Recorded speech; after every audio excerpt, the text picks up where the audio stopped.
Welcome to the new version of Cascade. In this video, we take you through the new features so you can get up and running with Cascade quickly.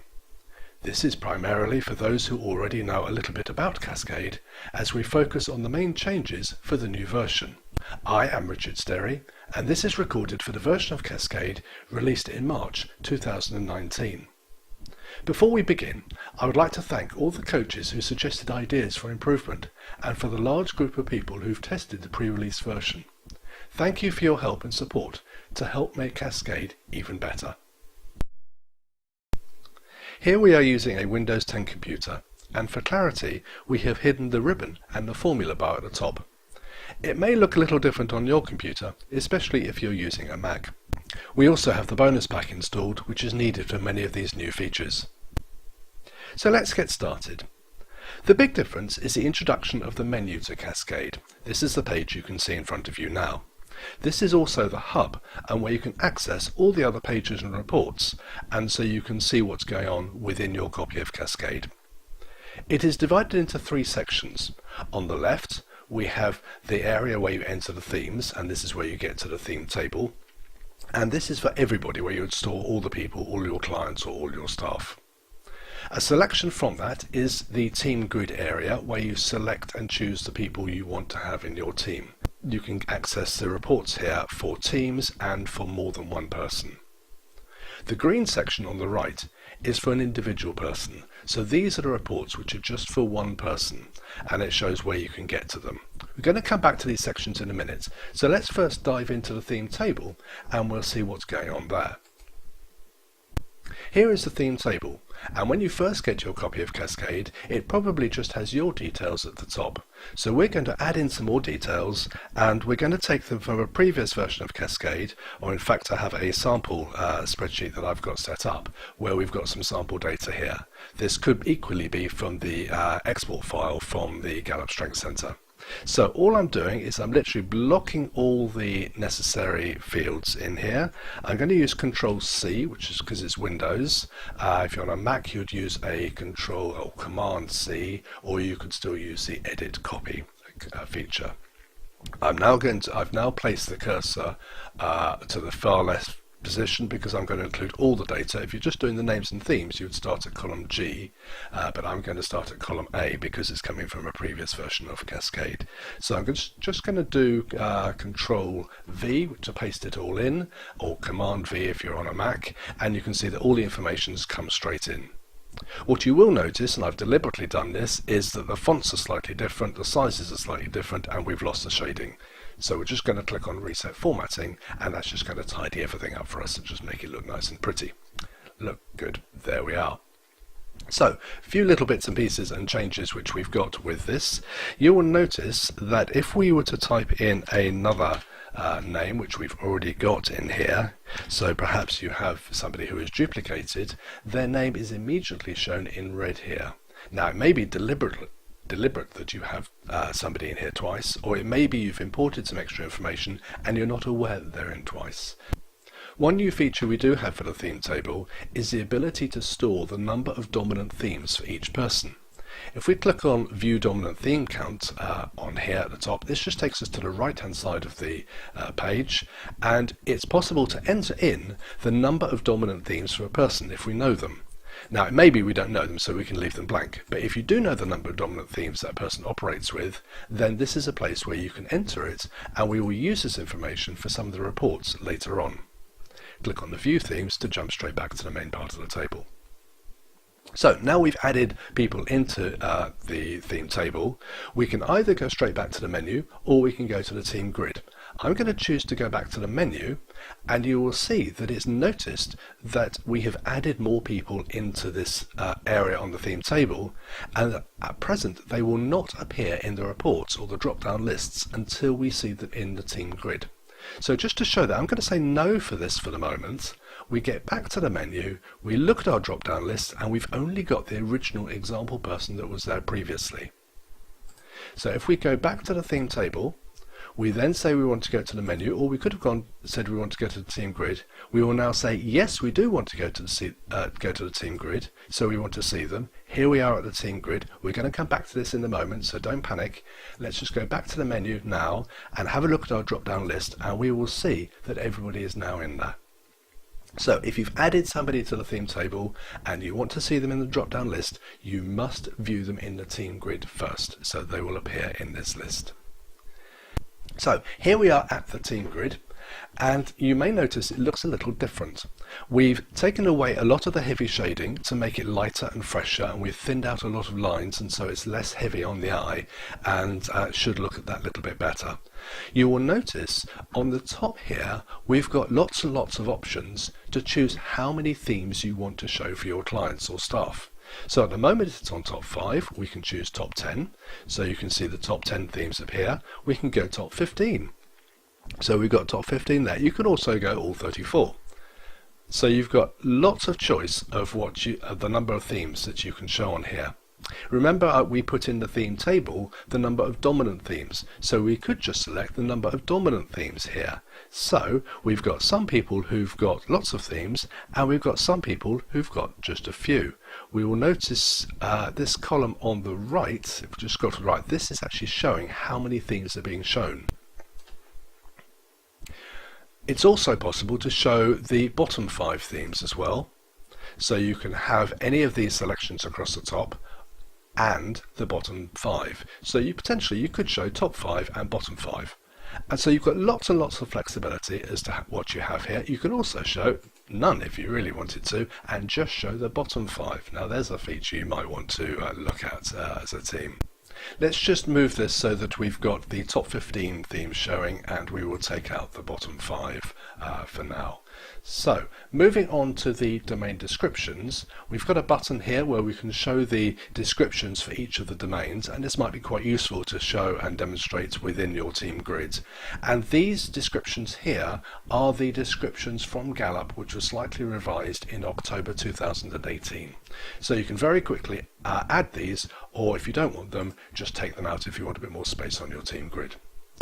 We also have the domain contributions, and by clicking on this button you can see a description that we've put together for each of the domains, and it's showing how each domain contributes to the overall flow of the information between the domains. And this is where we believe that strategic thinking should always come before executing. So you work out what you're going to do with strategic thinking, and then you work out how you're going to do it with your executing. And so that is why at Releasing Strengths we have the domains starting with strategic thinking. Now Gallup have their domains in alphabetical order, and there are some people who prefer that way, and there are some people who like to see it this way and explain the flow between the different domains. So to satisfy both camps, we have a button here on the left. It looks a very simple button, and it simply swaps the domains over. So it now starts with executing and finishes with strategic thinking. There's a ton of work going on behind that, but it does mean that you can very quickly and easily flick from one approach to the other, and so it's just by clicking on this button here. So let's just take it back to this order for now. One thing we have done is to actually lock all the images down so that it provides that continuity, and the reason for that is it's very easy to click on one of these buttons, move it out of the way or resize it, and then the whole page starts to turn into a complete mess. What we have done is we're very aware that you may want to add in your own logo, so on the Cascade logo here you're welcome to click on that, select change picture, and then select your own logo or image from a file. So this particular image you can actually insert your own one if you wanted to, whereas the other images that we have set up, it's not possible to right click on those. The final thing we're going to mention on the team grid is the vital refresh page button. If it all goes horribly wrong and it starts to look a bit of a mess, then you can click on the refresh page button and that will restore order for you. It doesn't delete any data. All it does, it replaces all the formula within this page so that it can then recreate the page and get all the column widths and get everything else back to where it was originally. So that's the refresh page button, which is very vital if it all goes horribly wrong. Let's move back to the menu. And I'm just going to cover another piece on here. To enter a heading for the team reports, you can type in your heading in the menu, and then this heading is then reflected in each of the reports. So just jumping back to the team grid, we will see that my team appears in the team grid. If we move to the menu and now we move to the team summary report, we will see we've got my team here again. So whatever you put in the menu for your team heading, that is reflected in all of the different team reports. Now that we're at the team summary, you can see that this represents the top 15 themes. As we selected the top 15 themes in the team grid, so do the team reports reflect the same number of themes. So if we had top 5 in the team grid, the team summary would then just show the top 5 themes, whereas we selected the top 15, so it is now representing those top 15 themes. Obviously, if you selected all 34 themes in the team grid, then it would drop down to the top 15 because it's not worth representing all 34 on this particular chart on here. So you will also notice that we have the print button and we have a PDF button. This means that you can very quickly create a PDF or print very quickly from here to print this page out. This works very well on Windows. There are 1 or 2 issues with Mac and interfacing with the operating system, and so we will have other articles later on which will help in those situations if you're running on a Mac computer. Let's go back to the menu. We're now going to look at the individual reports. These are the personal reports for the individual people, and they're all represented in the green section on the menu. You can see that we have the reports listed down here, and you've got the details of the reports which are shown on the right hand side. This is just for display purposes. If we want to change any of the details, we need to go into the reports. We've also got the print and PDF buttons which we can click on to instantly create individual PDFs or to print very quickly reports for a particular person. As previously, we can select someone from the drop-down list. So if we go for somebody here, we will then see that everything updates for this particular person. It shows us here that this particular person has got 34 themes in the theme table, and the number of dominant themes that we have for them is just 5. If we select another one, for example, it will show that we've got 34 themes for this person and 13 dominant themes. So it does update and reflect accordingly on there. Let's go into the Personal Insights report. And a few slight changes here. We've lightened all the lines again. We've done this in all the reports so that it's then easier and more pleasing on the eyes. And again on here we've got the option to select a particular name. So we can select a name from here, and what we will find is obviously it will update for that particular person, and again it tells us how many themes we've got available for that person and how many dominant themes they have. Here we can select how many themes we actually want to show on this report. Now it starts off with top 5, and this first page will just show the top 5 themes. And what we can do is that we can then say top 10, top 15, or the top dominant themes. And the number of pages in this report will adjust accordingly. So if we scroll down, we can see that we've got the top 5 on the first page, and on the second page we have got the next 3 themes, taking them to the top 8 themes for their dominant themes. If, let's say, we move this back to the top 10 themes, it will then show that we've then got 2 full pages, first page with top 5 and second page with themes 6 to 10. Another feature that we've added to this, and this is new for this version of Cascade, is there is a choice. You can either have the theme comparisons, which are listed at the bottom of this page, or you can click on a button here and it will take those out and it will replace them with the metaphor and barrier labels. One of the reasons why we had to do this is the page just is not big enough to be able to show all the information. So we then give an option as either or. Also, on all the pages there is a question mark which will take you to the online help. Clicking on those, it will take you to the relevant page on our website which explains more about this particular page. Moving back to the menu, there are 1 or 2 things which we want to draw to your attention. Up in the top right hand corner here, we've got two options. One is printing reports for one individual, which is what we've been doing now. We've been focusing on one individual for these reports, and then if we clicked on the print button, it would print out one report for this particular person. If we were to select whole team, what this will then do, if we then go to the printing of the personal insights, it will print one copy of the personal insights report, or any of the other reports, for each person within the team. So it tells us how many people we've got in the team, and these are the number of people who are selected in the team grid. So we've got 21 people selected in there. So it's very quick and very easy to print reports just purely for an individual, or you can print reports for the whole team. This also applies to PDFs, so if you want to create PDFs for everybody in the team, select whole team and then click on the PDF button, and that will then create PDFs for each person within that team. The other piece on the top here is the print and PDF preview. This enables you to be able to see the report before it's printed, or see the PDF once it's been created. This works well on Windows, but there are some limitations if you're using a Mac computer. Now, across the top, there are various different tabs to this page on the menu. So let's dive into the settings, and I'll show you what we've got within that.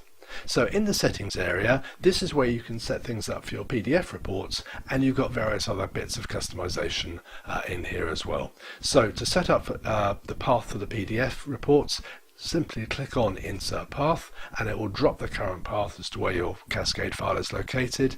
It will also identify whether you've got a Mac computer or whether you've got a Windows computer, and there are quite a few differences between the two. As time goes on, these differences are getting bigger, and so it then sets up Cascade ready for that environment. You can test the path literally by clicking on the button, and you can see here that it's all good. It can write to that particular location and all is well. We also have a couple of other features that you may appreciate, and that is when you are printing out reports in bulk, as in for everybody in the team or everybody for the workshop, they will come out by default in alphabetical order. Now what we have here is you can select the reports to come out in order of the people in the team grid. So if you are setting up a workshop and it is for several people on tables or in certain teams within your workshop, and you wanted to print out the reports in the team order or in the table order, this will make it much easier when handing out the reports to the people on those tables if they're already sorted by those tables. So what you can do is you can select them to be printed out in the team grid order. So there's a feature if you are constantly doing workshops and you don't like the alphabetical order it comes up with, you want it in a different order. Some people who are running slower computers, particularly thinking of people who are running, say, Windows 7, I think there are one or two of you still out there, or maybe Office 2010, it takes a little bit longer for those computers to catch up when creating PDFs, and so just by putting a short delay in here will actually slow Cascade down to make sure that you get the right people in the right reports.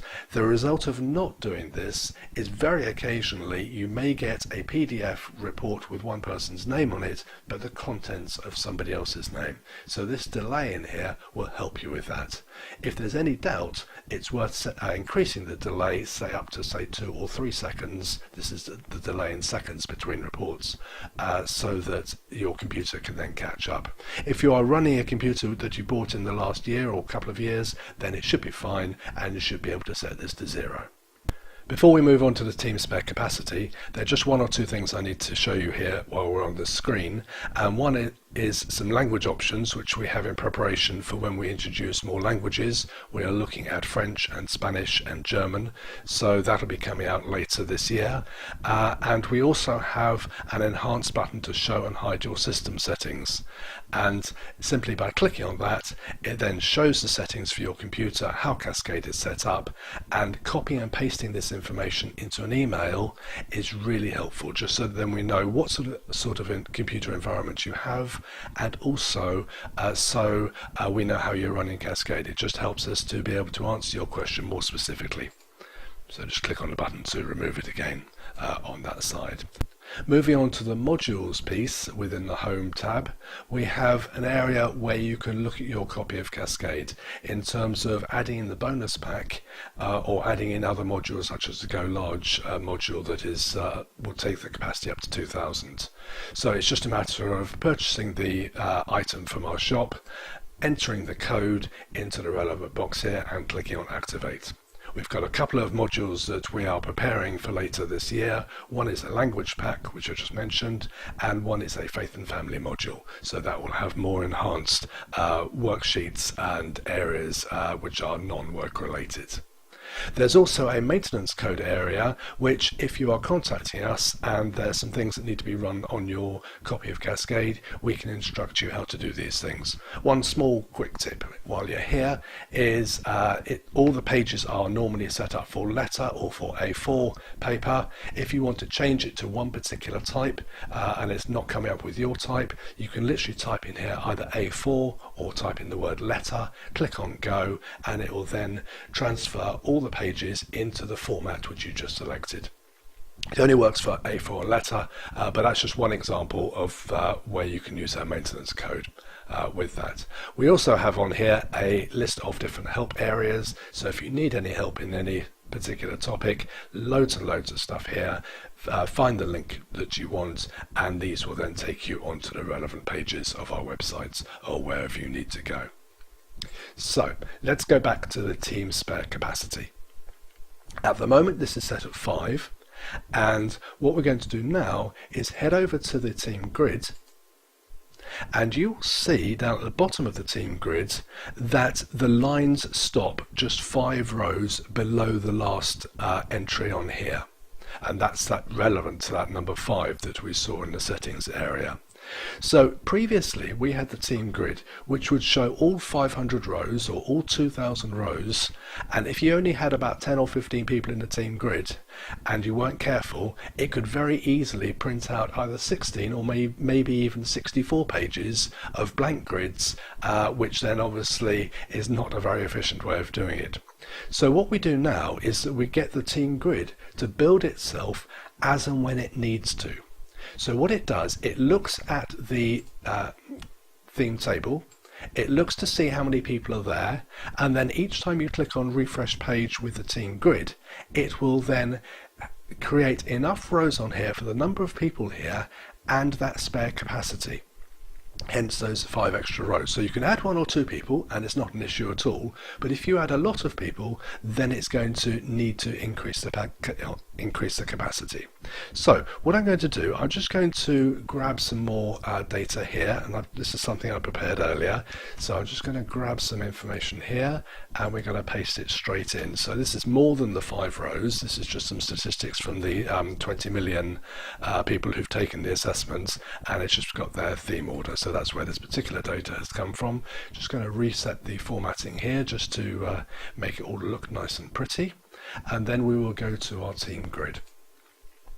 Now it's recognized the fact that we've added more people in, and it's asking us, do we want to refresh the page?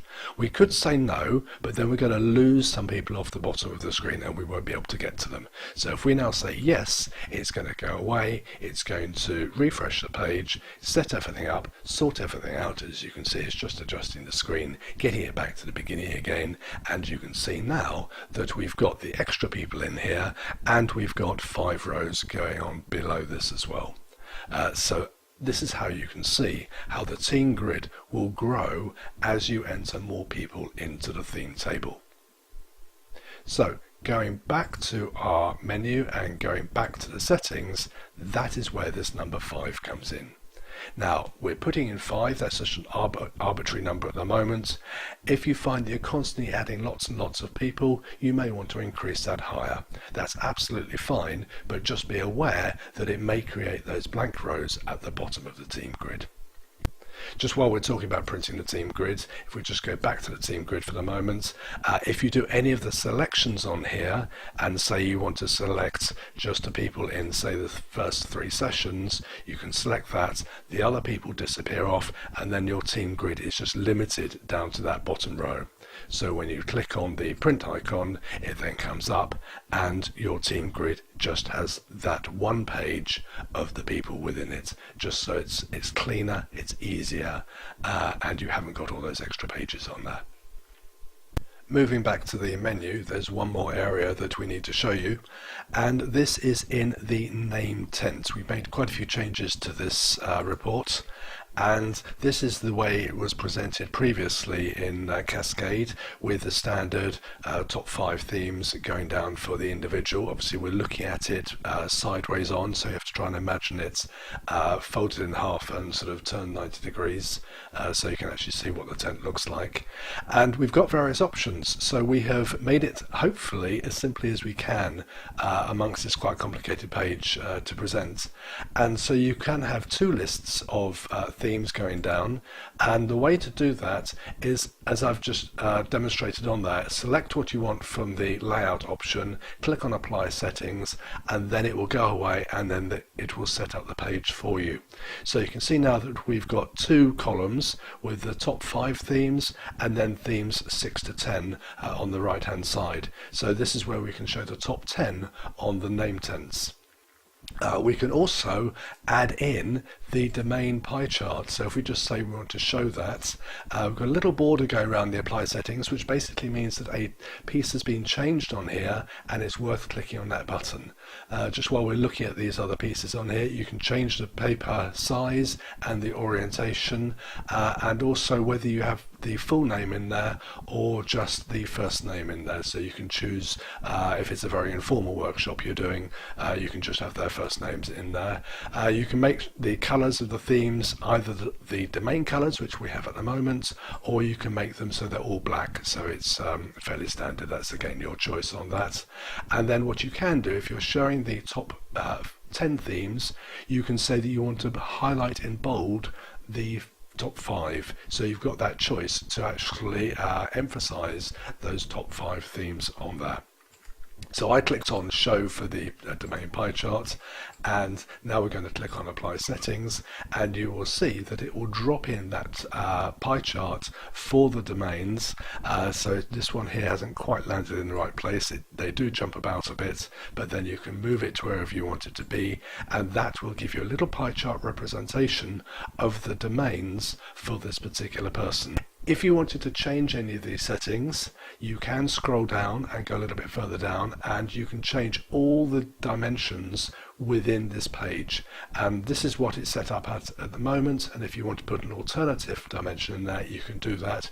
Do try it, give it a go, but you may need to get back to the default if it all goes horribly wrong, and you just select another one of these and it will then go back to the settings on here. So I'm just going to show you something else that we've got on here, and this is the top 10 on 2 rows. So this, instead of being a table tent where you've got a triangular piece that you fold up, this is now you just fold it with one fold down the center. Oops, try and get the screen to go in the right place. One fold down the center, so it becomes an upside down V. We might just have to move that around a little bit. So move that to wherever you want it to be. Just line them up on there. You can always add your logos in on here, add any strap lines in on here as well. There's a space for that, and so you've got lots of flexibility on here, and suggested sizes for fonts for the theme names as well, so you can change those sizes as well if you needed to. So going back to the main menu here, I think we've covered most of the areas on here. Some of you may look at the welcome page when you first open up Cascade. We've changed it from green to blue just to blend in with the color scheme, and also hopefully simplified the instructions a little bit more in line with what we currently have at the moment. If you need any more help, you can go to the menu, and on the help area you can then see where you can get help for the individual reports or for the troubleshooting, and we can show you these on our website. This is at releasingstrengths.com, and there are pages, one for each of the different types of reports, and you can see all the details with those reports and what you can do with the reports. But if you need further help, there is the support home area, in which that will take you to a space where where you can search by topic. So you can search on how to get started with Cascade, or on a particular thing that you're trying to do with Cascade. It also has the option where you can search by a particular topic, and then it will give you all the articles that are relevant to that particular topic on there. So you can then get to an article which will give you more details of how to actually do what you wanted to do. So I think that is about it for the new version of Cascade. I do hope you like it. An awful lot of work has gone into putting it together and trying to make it look more appealing and easier to use, and hopefully it'll make the productivity of your reports for your workshops much easier and much quicker. Please come back with any feedback on what you like about it, what you love about it, and what you wish it could do in the future, and we'd love to hear your comments. Thank you very much.